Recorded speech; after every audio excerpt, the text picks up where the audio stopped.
Is Disneyland too expensive? Would Disney ever lower their prices? Josh Tomorrow has weighed in, and his comments are kind of revealing. Meanwhile, it's still packed in the parks, but maybe not for much longer. We'll tell you why next. It's our State of Disneyland report, and this is Fresh Baked. We're getting this day started here at the top of Town Square at the Disneyland Railroad train station.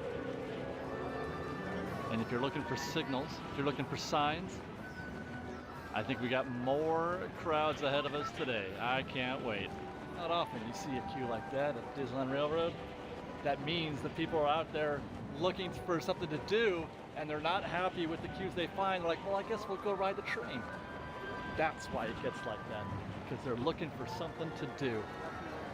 And that's because there's a whole bunch of people here, because people love coming to Disneyland. Isn't that amazing? Like myself.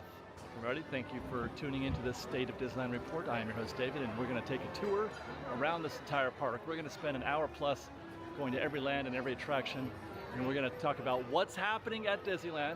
We're going to talk about what's new. There's stories in the works, like tickets, for example, and the price of them. We're also going to do some queue science, little queue math, as it were, help you guys determine when is the right time or the wrong time to get into a given queue here at Disneyland. And we're going to have an awesome time doing it. Stay tuned for the next hour plus. This is our State of Disneyland.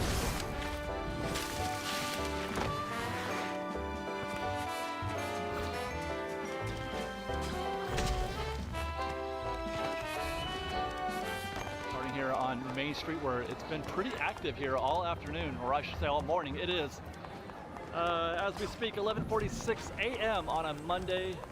Beautiful day, actually. We're finally getting some mild temperatures. It's only 76 degrees right now, which is the coolest it's been in weeks, it seems like. Okay, we're having a little traffic jam. Okay, hoping the temperature holds up. I'm hoping that we keep it under 80 if at all possible, because that's like the perfect zone for the parks here at Disneyland. And I think the crowds are ready for that. The spring is still here. But Easter's gone, by the way. The Easter's over. That was yesterday. We were here, by the way. We were here on Sunday for Easter Day. We did a little acoustic. You can find that on our sister channel at Tours Departing Daily. There is a link for that channel in the description below. Please do check that out. We had a wonderful time. Said hi to the Easter Bunny, etc. Today it's going to be about the vibe here at the Disneyland Resort. What is the State of Disneyland? We're going to find out. We're going to find out. I have a feeling it's going to be much like we found it a few weeks ago. It's been 3 weeks, I think, since we've done a state report. We're in Florida for a week. Great time. You guys check those videos out. I think we put out our last one, our Epcot video, yesterday as you watch this. It's got 3 videos for our plus a little extra, a couple little extra ones for our members and Patreons. Downtown Disney, Wonderland, had a great time. We got with our friends. It's pretty amazing. Let's talk about what we're seeing right here, which is quite a few guests milling about. Usually this area right here is kind of quiet. Wide open space, so it doesn't you don't get any bottlenecks here, so it doesn't get spread out. But when you do see a lot of guests cinched into this zone, hey guys, when you do see days busy, you know, as we mentioned in our last episode, hey guys. It has a lot to do with that 3-day ticket, the discounted California ticket, the discounted California resident ticket. That ticket sold exceptionally well, so well in fact that, well, the crowds are here. The parks have been popping for a solid month now, at least, and it sold so well that Disney's actually, you know what, ixnay on the discounted ticket.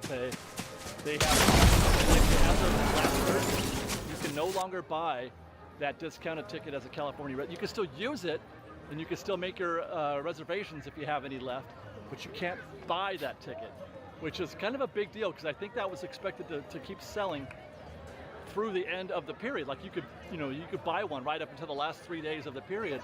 That was the plan, but they have sold so many, it has gone so well that Disney has had to put, they've capped it. It's incredible. And if there's any message that can be learned from that, from Disney's perspective, if Disney's going to learn anything, is that guests are starving for some kind of break, some kind of discount on tickets. That, you know, a $200 ticket is just a little too much for a lot of people, and they are going to wait and wait and wait, and they're going to be patient, and they're going to wait until you give them either one of those green days where they're selling it for $108, which is pretty rare, but the crowd explodes on those days, or they wait for a discounted ticket like the one that they did just now or recently, and then they don't go. They don't go when it's at peak prices, like in, you know, coming up here in June and July during the summer. I still maintain that we're gonna have a pretty mild June and a pretty mild July, unless, this is a whole different conversation, unless the Explore key does its job and brings in more magic keys during that period. I got more to say on this as we make our way into the park, because Josh Tomorrow has talked about this. He has spoken about Disney guests' feelings about ticket prices, and he has a response for that, which we're going to get into. But now I want to get into Adventureland. Haha! And start our grand tour through every land and every attraction, and we're going to talk about every single one as we go through here, like Tiki Room, which is never a problem. I don't have to do any recon there. If you feel like going to the Tiki Room, you go to the Tiki Room. No waiting ever. I've never been held at the door in my life. Pretty sure. And by that I mean I've never had to wait for the next show. So Adventureland is actually looking a little busy right now. I'm digging this in terms of crowd sizes, even though the Jungle Cruise is still closed. Still closed, and we don't have a date, a reopening date as of yet. Although I was hearing something like, you know, a couple of months, which we're almost there. I think it's been a couple of months, right? But they're still working. I just saw a worker just now last time I was here on Friday, and just now I saw some guys adding a new finish to some of the wood. Oh, there you go. There's right there. Yeah, they're still working on the finish up there. At least I'm assuming okay, so we've got yellow vest, orange vest, and one or two brown helmets. That usually indicates Imagineering. So they're still working on, well, there's some kind of feature maybe that Imagineering is trying to add. I doubt it, but I mean, why else would Imagineering be up there? Let's keep going though. Let's see what we've got next door. And of course, by that I mean Indiana Jones Adventure, which is looking like 55 minutes right now. Not liking the looks of the back of this queue. I don't even have to do any recon back there. I don't even have to go back there, but I'm going to do it anyway because I got some other things to show you back there. But Indiana Jones is popping right now. That's what happens, by the way. Whenever an attraction goes down near to a major attraction like Indy, the guests that we're going to try to go to Jungle Cruise or whatever's closed are going to wind up going to Indiana Jones Adventure instead, if they're not paying attention. I mean, Jungle Cruise has been closed for months, so hopefully by now people have gotten the message, but you'd be surprised how little attention is paid to that kind of thing. Never a good sign when you see guests flanked on this left extended queue. Even worse when you see it collecting out there at the old Indiana Jones Fast Pass queue. But we're going to try to make our way back there anyway, because I want to show you guys this situation here. If you've been watching our construction reports, you know they've been working on this whole situation. Still don't know exactly what it is they're trying to do, because we haven't seen any sort of action, you know, in terms of there being work being done. I feel like they're doing it off-site perhaps, and not here on-site. So on something like, I don't know, 8 weeks, 10 weeks, I don't know, where nothing has happened here, and we're still, you know, everything is open as far as Indy is concerned. Everything is still open, the ride still works as it should, but they're just trying to rebuild that situation. And of course, as expected, this is what we're finding out here in the queue. If you've watched this show before, you know that I recommend coming back here to look at this section to see how things look. Let me fix my camera a little bit to see how full this is right here. I mean, I said we didn't have to, because if the queue's out there in the you know, Indiana Jones Fast Pass kiosk, then you know this section is full. They wouldn't run the queue out there if this section wasn't already full. They're at max capacity about here. So this is not a good look. I still feel like it's not 55 minutes though. Hey guys, I've done this queue before. I've done that queue they're in right now, and I did that in about 40, 45 minutes. So you still have, I mean, it's not the worst case scenario. It's manageable if it keeps moving, if there's not too much lightning lane, which that's what this is right here on the left. That's your lightning lane, and the ramp is full. So not ideal, actually, not ideal to have that full ramp full of lightning lane and then having lightning lane come out here. Sometimes it goes around the corner. I might try to come back and handle this one at a different time. And now that you know what, I'm seeing a scenario here as we exit. Bengal Barbecue, one of my favorite places to eat in the entire park. I always recommend using mobile order, because out here the queue is usually just a disaster. Normally it's 4 or 5 times the size, especially on a busy day like it is, especially when it's just shy of, or it is 12:01. The fact that this queue is only 1, 2, 3, 4, 5, 6, 7, 8, 9, 10, 11, 12. Oh, well, thank you very much. Thanks, guys. I think I'm gonna race. I'm hungry, and I want to see who gets there first. I'm gonna do mobile order, which is at 45 minutes right now. I'm gonna do mobile order, and then I'm gonna see if I can't beat the back of this queue to getting our food. Stand by. I actually have a pretty good feeling we're gonna get whooped. But let's get a skewer, a Banyan beef skewer. Let's get a Bengal beef skewer. Let's get the pork and vegetable skewer and get rid of. We got that. And we'll do the order. So now we're at 12:45. Let's see how we do. I'm gonna move out of the way. I'm right here in the middle of traffic. We're at 12:50. Oh, it's getting worse. 12:15. Okay, that's something. I don't know if we're gonna do better than 12:15, to be perfectly honest. Come on, wouldn't that be amazing? But it's getting worse, not better. But I do still have the 12:15. I mean, at this point, I should just give up, right? And be ready to hit. I'm here.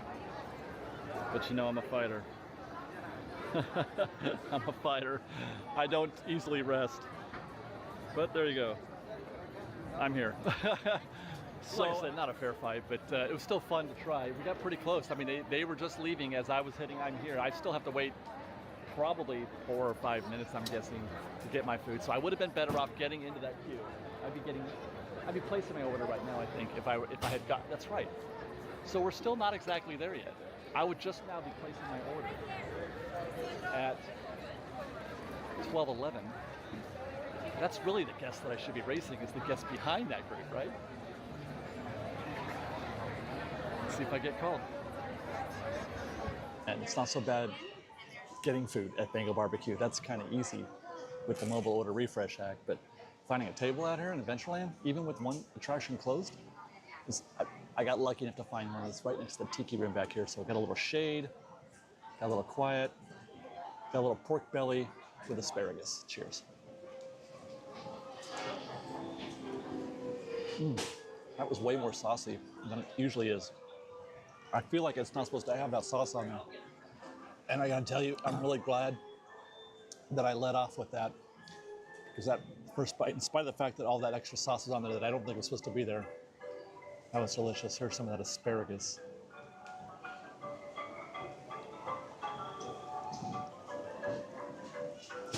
It'd be better if it was a whole skewer of vegetables, but I'll take that. This is the beef skewer with the sweet Zulu sauce, my absolute favorite. I normally would ask for extra, but I didn't need to in this case. That looks like it's got a liberal application of that sweet Zulu sauce.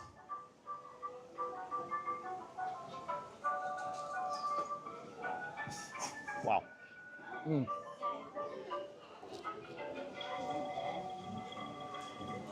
I'll tell you what, that sauce always delivers. The beef, as usual, is well done, basically, and a little chewy, a little tough, but it's okay. It's okay, as long as you kind of go into it with that mindset that you're not going to get, an expertly created piece of beef. The sauce does all the heavy lifting anyway, man. You can just go with it. That looks great. I mean, am I crazy? It is. It's all over it.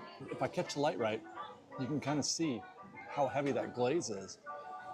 The last time we got this, I don't remember it being that heavy. I keep having to fight the shade. Wow, this is really delicious. I'm really enjoying this. I've always said, for as long as I've been eating here at Disneyland, for as long as I've been eating at Bengal Barbecue, that the beef skewer with the sweet Zulu sauce was the absolute best thing on the menu, but not anymore. This thing is amazing. That's so good. Don't forget the napkins when you get these. You can see how tough that the outer part of that beef skewer is.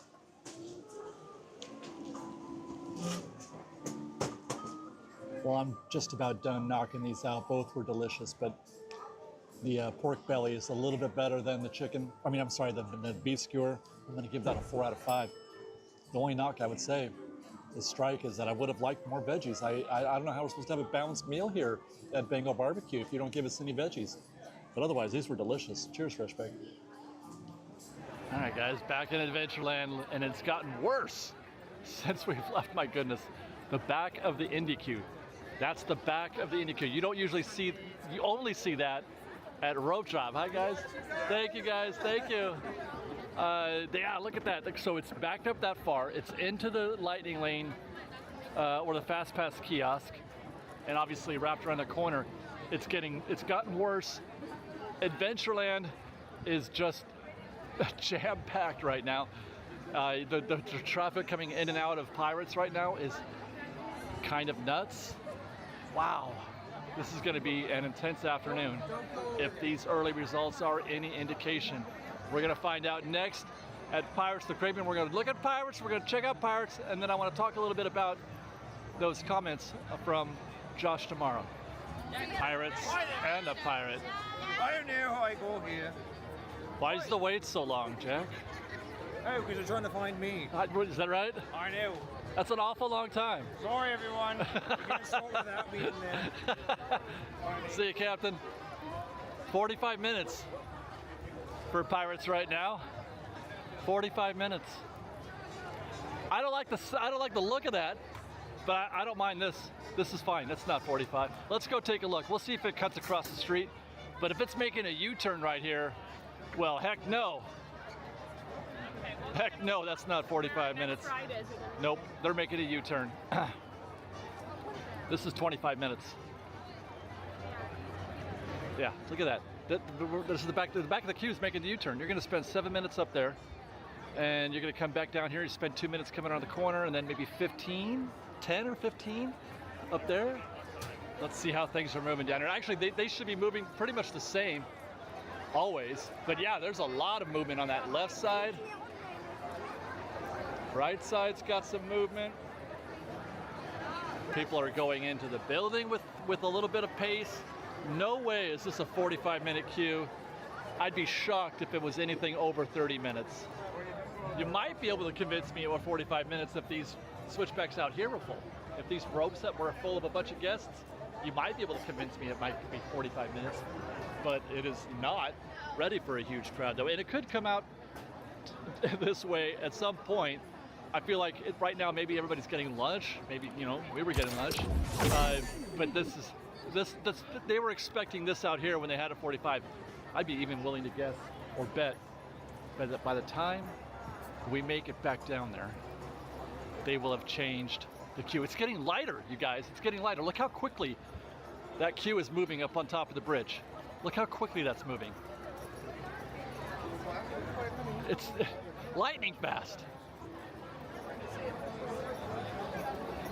Let's take a slow, casual walk. This is nuts right here, though. Look at that.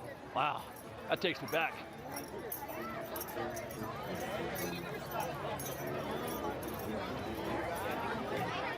Well, they lowered it, but not as much as I was expecting. They did lower it. It is now 40 minutes. Jack's still entertaining guests out there, taking photos, signing autographs. in front of his now 40-minute queue at Pirates. It's still not that bad.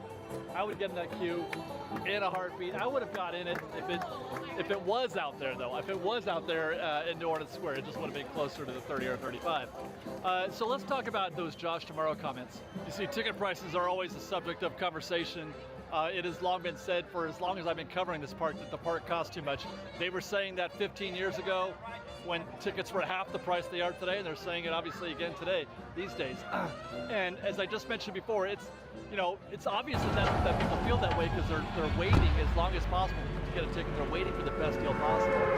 And so at a recent shareholder meeting, somebody asked Josh, actually I think this is his first quarterly report since taking over. Somebody asked him, what about ticket prices? How are you guys concerned at all that Disneyland costs too much? I'm going to try to quote him now so I don't get anything twisted as far as what he said. Per Josh Tomorrow, this is an important question. I guess I'd start with the fact that I know that a Disney park visit, it's a meaningful investment for families that visit us. Our goal is for every single guest to feel that their experience is worth it. Basically, we want this experience to be the best day of a guest's life, and we're always measuring our success here. So what he's saying, well actually what I should say is that what he's not saying is he agrees that the price of Disneyland is too much. He's not saying that. And by not saying that, he's saying prices are going to stay the same. What I'm inferring from that statement, is that, but rather than just say deal with it, is that the Mark Twain? We're going to get the Mark Twain passing by here. Rather than just saying deal with it, he at least is saying, I understand you feel that way. We've observed that. We're going to try to make this the best experience possible to live up to that price, which is kind of the opposite of what we've seen in recent or past administrations, Disney administrations, where they've just raised the prices. And they've been taking, we've observed that for a long time, prices go up and things keep getting cut. Something that we noticed was when a couple months ago, when Masloom and Damaro were speaking about some things that they were trying to do to improve the park, measures that they're looking at, talking about maybe eliminating the park hop time rule, or improving the performance of the attractions, improving their reliability, improving their ability to keep those attractions running. I mean, it really is just the Mark Twain wrapping up. Guys, what is my life? I'm over here doing a report. I have to go to work today and do a State of Disney report, and I get to do it while watching the Mark Twain go by in the background. I'm just having a moment right now. I apologize. This is the coolest thing in the whole wide world. I'm hoping that he believes that, and I'm hoping that Josh and team, now he's the top guy, so he can make things happen. I'm hoping that he means it, that, okay, fine, the ticket prices are a lot, and I wasn't expecting prices to come down. Anybody who's expecting Disneyland to lower their prices for any park anywhere is asking a lot. They've done pretty well with the discounted ticket already. I felt like that was a pretty amazing offer that they gave guests, and I was really appreciative of that. We bought 2 for our daughter. So that was a great move, and I do like the things that they're doing with the refurbs, and I'm hoping that they follow through on the park hopping time rule, and hopefully we can follow through the better Explore Pass. I feel like they are trying. And so to answer that question for those guests if you were to ask me, I would say, yeah, deal with it, but I'm also gonna give Disney the benefit of the doubt. I'm gonna give Tomorrow the benefit of the doubt that he means what he says, that they don't want to just charge you more for a premium experience, which Disneyland is, you guys. Disneyland is a premium experience, even within the theme park community. I hear lots of conversation about how it's cheaper to go to Knott's, it's cheaper to go to Universal. Hi guys, it's cheaper to do other things. I'm here to tell you that Disney competes incredibly well on price in those things. They compete incredibly well with going to a football game or even going to the movies. That's a whole other conversation I can get into, why I feel like the math is right on that. It competes really, Now look, we've learned. you might get a small discount on the ticket price for Universal or Knott's Berry Farm, but you're going to get a huge non-discount. Hi guys, at the experience you're getting at Knott's Berry Farm and Universal. It is not the same. It is not the same. It is just not. Especially when it comes to Knott's Berry Farm, let's say, and their fast lane on a busy day at Knott's. You can't survive that park without it. I don't want to get into that conversation. I just want to say, I believe in Josh. At the very minimum, I want to. I want to believe in Josh.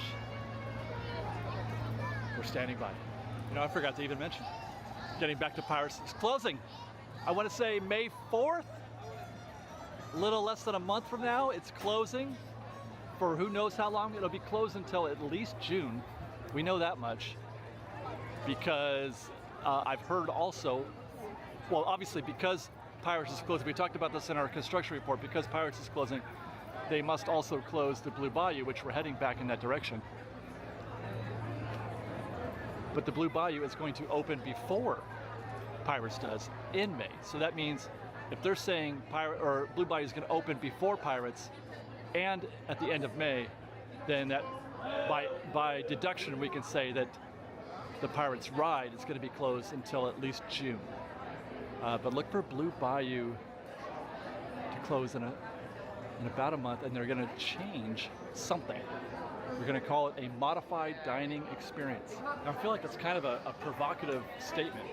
A modified dining experience. What does that mean? It has my mind spinning. I think it could mean simply because the ride isn't open, Pirates of the Caribbean, which is such a huge part of the dining experience at Blue Bayou. I mean, for me, it is the entire purpose. I wouldn't go. I'm not going to Blue Bayou unless Pirates is open. That's just there's no debate on that.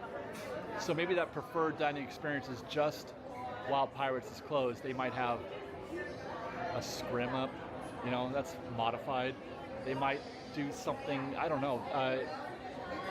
They're alluding to the fact that it's not going to be the same dining experience that you would normally have. Not necessarily a plus, not necessarily adding to it, but saying, hey, it's not going to be the same thing that you're used to, but it's still the Blue Bayou. And with that, we'll keep moving. We have spent a lot of time out here in New Orleans Square, Fresh Baked. That's okay, I love New Orleans Square. We're gonna head next to Haunted Mansion, where a few weeks ago we just saw an absolutely bonkers scene out here where the two queues were meeting. Haunted Mansion was back out here in the street, and then Pirates of the Caribbean was coming out this direction, and they met in the middle. It was pretty wild. Not so crazy today. Looks like a fairly modest queue in there. Well, maybe a little more than modest. They're calling it 40 minutes, which actually, by the looks of things, is pretty accurate. You've got a queue coming around the side of the house there, and they are also, I'm assuming, if they're on the side of the house, then they are also in Leota's garden. That looks very full. Over here as well. I know it's pretty, that looks pretty tight. Snug. Must be coming here. Check the back and see if they're back there in the greenhouse also. They've got tape out. They're expecting queue out here, perhaps. They're ready for it, but yeah, the greenhouse is full. That's definitely a 40-minute queue. You're gonna wait that whole 40 minutes is my expectation. No discounts here, total 40 minutes. By the way, we talked about the Disneyland Railroad queue. Hi guys, how's it going? We talked about the Disneyland Railroad queue at the Town Square station. Look at this. Hi guys. You don't often see this queue get down the stairs. Thank you, thank you, thank you guys. You hardly ever see it get down the stairs, and now it's running the back of the queue. My goodness. The back of the queue is coming up and around the backside of Tiana's almost. People are looking for alternative things to do.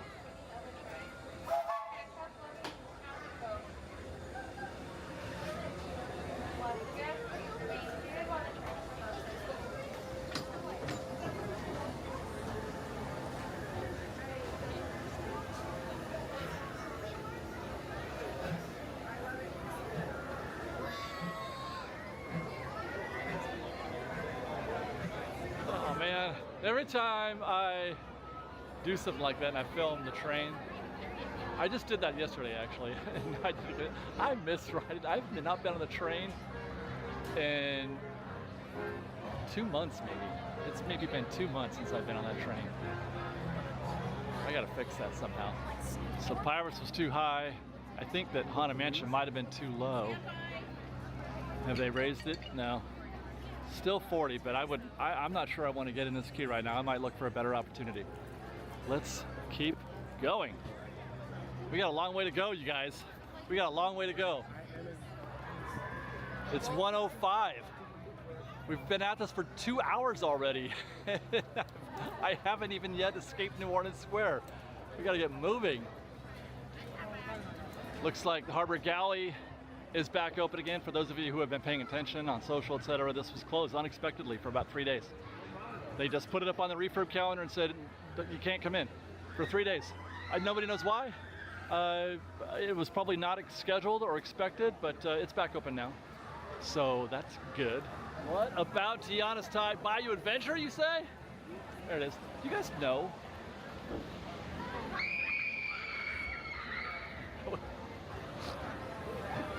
Holy smokes. Do you guys know this is consistently top 3 busiest attractions in the park? It is often the case that the standby wait time for Tiana's, especially on like just a warm day, will exceed Rise, Space, Indy. Let's take a look. Let's see. Just real quick. Come on. Indiana Jones is 65. Matterhorn is 55.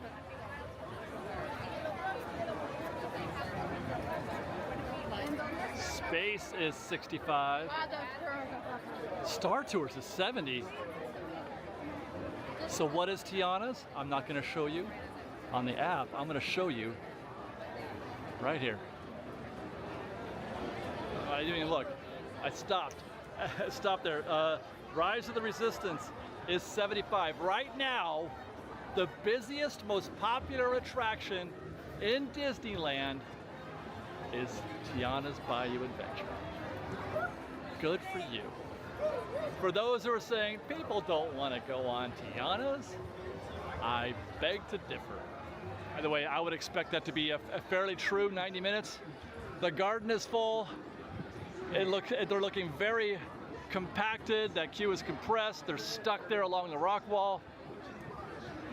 But not too bad out here in Lightning Lane, actually.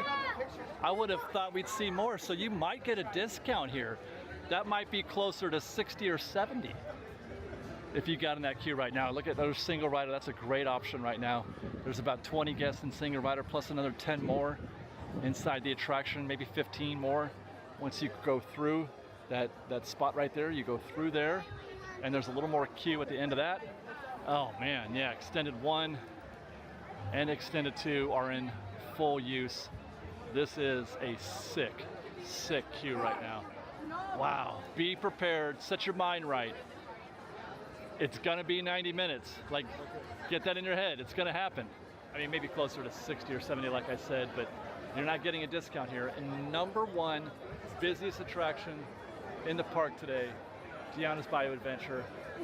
Not even Rise of the Resistance or Space Mountain or Indy or the Matterhorn or anything else.